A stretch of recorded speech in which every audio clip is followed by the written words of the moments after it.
ನಮಸ್ಕಾರ. Speed news ಕನ್ನಡದ ವಿಶೇಷ ಕಾರ್ಯಕ್ರಮಕ್ಕೆ ಸ್ವಾಗತ. ನೋಡಿ, ರಾಜ್ಯ ರಾಜಕಾರಣದಲ್ಲಿ ಸದ್ಯಕ್ಕೆ ಬೈ ಎಲೆಕ್ಷನ್ ಕಾವು ಬಹಳಷ್ಟು ಜೋರಾಗಿ ಕೇಳಿ ಬರ್ತಾ ಇದೆ. ಇದೆಲ್ಲದರ ನಡುವೆ ಸಂಪುಟ ವಿಸ್ತರಣೆ ಹಾಗೆ ಸಂಪುಟ ಪುನರ್ರಚನೆ ಯಾವಾಗ ಅನ್ನುವಂತಹ ಕೂಗು. ಮೇ 31ರ ಒಳಗೆ ಸಂಪುಟ ವಿಸ್ತರಣೆ ಹಾಗೆ ಸಂಪುಟ ಪುನರ್ರಚನೆಯಾಗುವ ಎಲ್ಲಾ ಸಾಧ್ಯತೆಗಳು ಕೂಡ ಇದೆ. ಈ ಬಗ್ಗೆ ರಾಜ್ಯ ಕಾಂಗ್ರೆಸ್ನಲ್ಲಿ ದೊಡ್ಡ ಮಟ್ಟದ ಬೆಳವಣಿಗೆಯಾಗಿರೋದು. ನೋಡಿ, ಕಾಂಗ್ರೆಸ್ನಲ್ಲಿ ಎಷ್ಟು ದಿನಗಳ ಕಾಲ ಟಿಲ್ ಈಗಿನವರೆಗೂ ಕೂಡ ಸಿಎಂ ಬದಲಾವಣೆಯ ವಿಚಾರ ದೊಡ್ಡ ಮಟ್ಟದಲ್ಲಿ ಚರ್ಚೆ ಆಗ್ತಾ ಇದೆ. ಈ ಕಡೆ ಸಿದ್ದರಾಮಯ್ಯನವರು, ಮತ್ತೊಂದು ಕಡೆ DCM DK ಶಿವಕುಮಾರ್ ಅವರು ನಾ ಕೊಡೆ ನೀ ಬಿಡೆ ಅನ್ನುವಂತಹ ಪರಿಸ್ಥಿತಿ ನಿರ್ಮಾಣವಾಗಿದೆ. ಸಿದ್ದರಾಮಯ್ಯ ಅವರು ಬಿಟ್ಕೊಡಲ್ಲ ಹೂ ಅಂತ ಹೇಳಿ DK ಶಿವಕುಮಾರ್ ಅವರು ಇಲ್ಲ, ಈಗಲೇ ನಾನು 2028ರ ಒಳಗಡೆನೆ CM ಆಗಬೇಕು ಅಂತ ಹೇಳಿ ಶತಾಯ ಗತಾಯ ಪ್ರಯತ್ನವನ್ನ ಮಾಡ್ತಾ ಇದ್ದಾರೆ. ಇದೆಲ್ಲದರ ನಡುವೆ ಬೈ ಎಲೆಕ್ಷನ್ ಕಾವು ಬಹಳಷ್ಟು ಜೋರಾಗಿದೆ. ಬಾಗಲಕೋಟೆ ಹಾಗೆ ದಾವಣಗೆರೆ ದಕ್ಷಿಣ ವಿಧಾನಸಭಾ ಕ್ಷೇತ್ರ, ಎರಡೂ ಕ್ಷೇತ್ರವನ್ನ ಕೈವಶ ಮಾಡ್ಕೊಳ್ಳೋದಕ್ಕೆ ನಾನಾ ರೀತಿಯ ಸರ್ಕಸ್ಗಳಾಗ್ತಾ ಇದೆ ಕಾಂಗ್ರೆಸ್ನಿಂದ. ಅದೆಲ್ಲದರ ನಡುವೆ ಈಗ ಸಂಪುಟ ವಿಸ್ತರಣೆ ಹಾಗೆ ಪುನರ್ರಚನೆ, ಮತ್ತೊಮ್ಮೆ ಈ ಕೂಗು ಬಹಳಷ್ಟು ಜೋರಾಗಿ ಕೇಳಿಬರ್ತಾ ಇರುವುದು.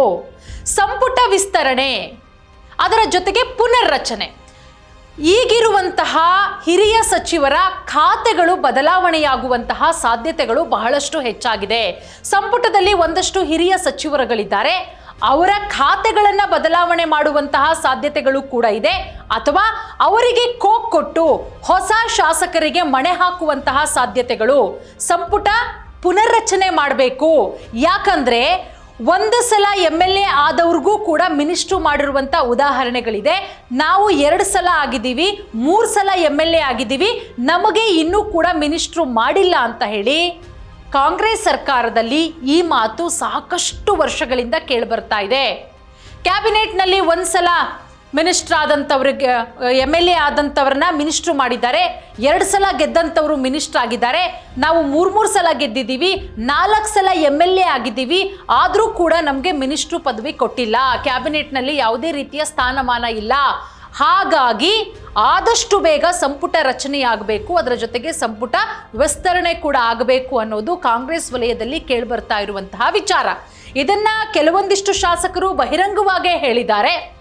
ಅದರ ಜೊತೆಗೆ ಕಾಂಗ್ರೆಸ್ನಲ್ಲಿ ಎಲ್ಲವೂ ಸರಿಯಿಲ್ಲ ಅನ್ನೋದು ಬಹಳಷ್ಟು ಸ್ಪಷ್ಟವಾಗಿ ಅವಾಗವಾಗ ಗೊತ್ತಾಗ್ತಾನೆ ಇದೆ.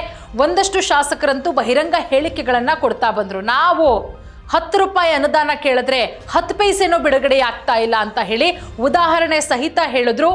ಮತ್ತೆ ಯಾವುದೇ ರೀತಿಯ ನಮ್ಮ ಕ್ಷೇತ್ರದಲ್ಲಿ ನಾವು ಹೋಗಿ ನೆಕ್ಸ್ಟ್ ಬಾರಿ ಎಲೆಕ್ಷನ್ಗೆ ಯಾವ ರೀತಿ ವೋಟ್ ಕೇಳೋಣ, ಹೊಸ ಕಾಮಗಾರಿಗಳಾಗಿಲ್ಲ, ಕೋಟ್ಯಾಂತರ ರೂಪಾಯಿ ಅನುದಾನಗಳು ಕೂಡ ಬಿಡುಗಡೆಯಾಗಿಲ್ಲ, ಕ್ಷೇತ್ರದಲ್ಲಿ ಕೆಲಸನೇ ಮಾಡಿಲ್ಲ ಅಂತ ಹೇಳಿದಾಗ ನಾವು ಮುಂದಿನ ಸಲ ಹೆಂಗೆ ಹೋಗಿ ಜನರ ಮುಂದೆ ವೋಟ್ ಕೇಳೋದು, ಯಾವ ಮುಖ ಇಟ್ಕೊಂಡು ವೋಟ್ ಕೇಳೋಣ ಅಂತ ಹೇಳಿ ಇದೆಲ್ಲದರ ನಡುವೆ ನೋಡಿ, ಒಂದು ಕಡೆ ಬೈ ಎಲೆಕ್ಷನ್ ಬಿಸಿ, ಅದೆಲ್ಲದರ ನಡುವೆ CM ಬದಲಾವಣೆಯ ವಿಚಾರ, ಮತ್ತೆ ಸಿದ್ದರಾಮಯ್ಯ ಅವರಿಗೆ ಸಂಪುಟ ರಚನೆ, ಅದರ ಜೊತೆಗೆ ಸಂಪುಟ ಪುನರ್ರಚನೆ ಹಾಗೆ ಸಂಪುಟ ವಿಸ್ತರಣೆಯ ವಿಚಾರ ಕೂಡ ದೊಡ್ಡ ಮಟ್ಟದಲ್ಲಿ ಸುದ್ದಿ ಮಾಡ್ತಾ ಇದೆ.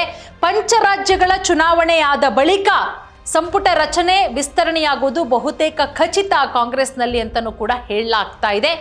ಬಟ್ ಮೇ ಮುಗಿಯೋದ್ರ ಒಳಗಡೆ, ಅಂದರೆ ಏಪ್ರಿಲ್ ಮೇ ಇನ್ನು 1.5-2 ತಿಂಗಳ ಒಳಗಡೆ ಇದ್ದಂತಹ ಸಚಿವರುಗಳಿಗೆ ಕೋಕ್ ಕೊಟ್ಟು ಒಂದು 10ರಿಂದ 15 ಸಚಿವರಿಗೆ ಕೋಕ್ ಕೊಟ್ಟು ಹೊಸದಾಗಿ ಸಚಿವರುಗಳನ್ನು, ಅಂದರೆ ಸಾಕಷ್ಟು ಜನ ಹೊಸಬರಿದ್ದಾರೆ, ಸಚಿವ ಸ್ಥಾನಕ್ಕೋಸ್ಕರ ಕಾಯ್ತಾ ಇದ್ದಾರೆ, ಈ ಟರ್ಮಲ್ಲೇ ನಾವು ಆಗಿಬಿಡಬೇಕು 2028ರ ಒಳಗಡೆ ಅಂತ ಹೇಳಿ.